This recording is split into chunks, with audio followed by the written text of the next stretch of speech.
So it's time to dance naked again. It is. It's the equinox. On Tuesday, the sun goes into Aries. It's the vernal equinox. And I'm not particularly superstitious, but this is the one that I do. I dance naked and burn money for prosperity at the equinox in the spring and in the fall. And just thank God for keeping me warm and safe and dry during the winter and asking me to be safe from hurricanes during the summer. And it couldn't hurt. So that's Tuesday. And what the equinox means is the sun is going into Aries. It's come on its journey north, and so wherever Aries is in your chart is where there are new starts. So for Aries, the sign that we are going into on Tuesday, this is new starts, all about them getting their wants and needs met, and them putting themselves at the top of the list. And Aries usually don't have too much trouble doing that, but the emphasis is on individual rights inside of partnerships. For Taurus, it's a good time just to take a break. This is the end of Taurus's solar year. They have no energy, no vitality, don't even feel like getting out of bed in the morning. It's all they could do to put one foot in front of the other. And good Tauruses need to take a bit of a retreat. Just to say, I don't need much of a break, but I need a little bit of a break. And I think they'll be a lot happier if their partners and friends let them do that. Yeah, and I know one in particular that is just about grandbaby now. She still loves it and has fun with it, but boy, not a lot of a break, but just a little is what they need. For Geminis, it's a good time to reach for a hope, wish, goal, or objective through the help of their well-placed male friends and colleagues. This is the kind of thing where Geminis are trying to advance their agenda, but they cannot do it alone. This is going to require a group effort. And a lot of times women, but this case in particular, it's men that will help the Gemini get what the Gemini wants and needs.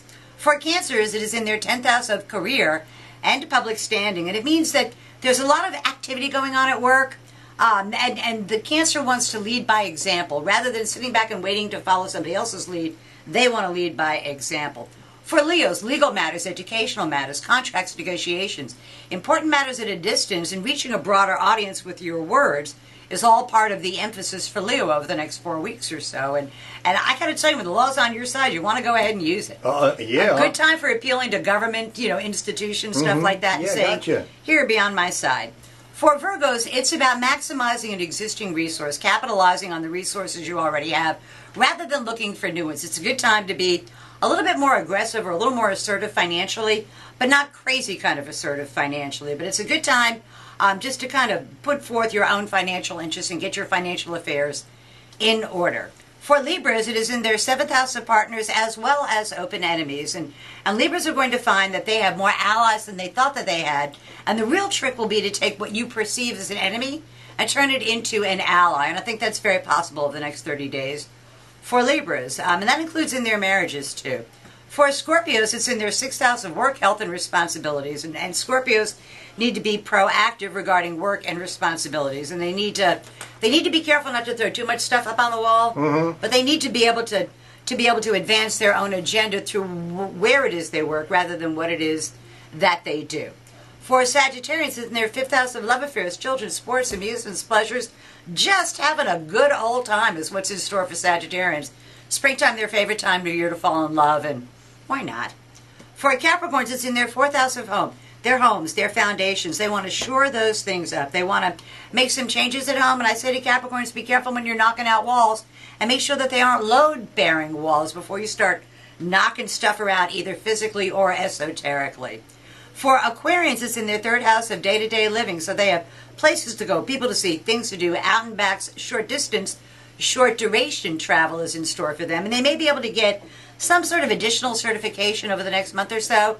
That it's not like getting a master's degree, but it's something that will help them make more money on their job.